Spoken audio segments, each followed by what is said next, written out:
In 1972, Ray Gunkel, who was one of the owners of the Georgia wrestling territory and also the booker and had been the top star for years and years as the top babyface, died of a heart attack in the locker room.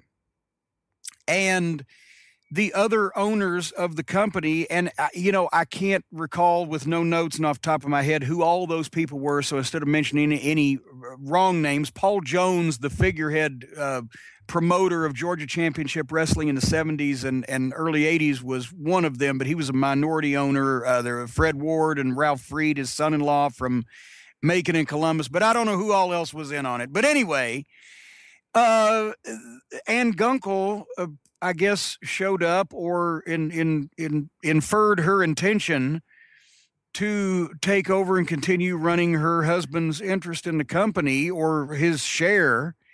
What was she, Foxy, as he says? Oh, yes, she was a former fashion model and a bunch younger than Ray Gunkel, which is where her relationship with Ted Turner comes in. But at any rate, so she wanted to still be a part of the company and still make money off of it, whatever. And they wanted to buy her out and let her go away and go home.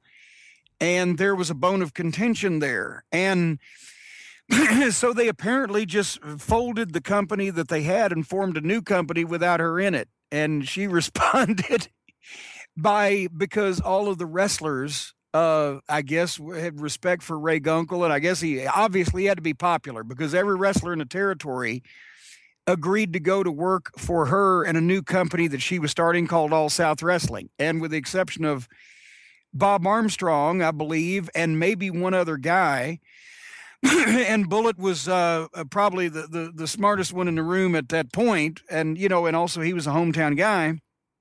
But they all left and went to work for Ann Gunkel. So since the established Georgia office was an NWA member, Eddie Graham and of course that's when Jim Barnett came back from Australia. He did not own part of Georgia until this war started, and they brought the heavy hitter in, the big gun, to win a promotional war. But Jim Barnett became involved, but all the top NWA promoters sent all their top talent in to replace the guys that had walked out. And at the same time, the entire crew that was over with the Georgia fans was working for the other promoters. So this was a heck of a war because you had the strong crew of all the stars from all across the country coming into Atlanta, and you had all the existing stars that were in Atlanta on another show. And that's how the 2-hour block on TBS became the tradition, because the local Georgia office that had existed had the time, but Ann Gunkel was able to talk Mr. Turner into, and I'm sure the way she looked didn't hurt getting her a meeting, into giving her All South Wrestling a program also. And it became a 2-hour block on Saturday evening.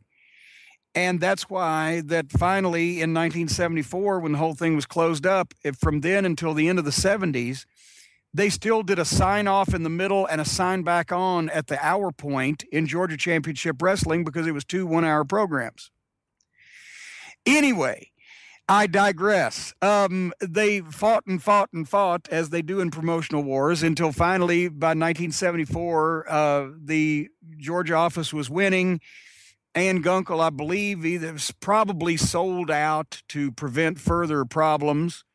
And that's when they had brought so much talent into Atlanta to fight this war that it became an international wrestling center, and they started running the Omni with all these major stars. And the Superstation started getting coverage all over the country, and they were seeing all these big major stars that would fly in from all the different territories, and they were selling out the Omni, and Bill Watts was the booker there. Jerry Jarrett sold out the Omni as booker. Ole Anderson sold out the Omni as booker, and it was a hot spot for the rest of the 70s because of that war.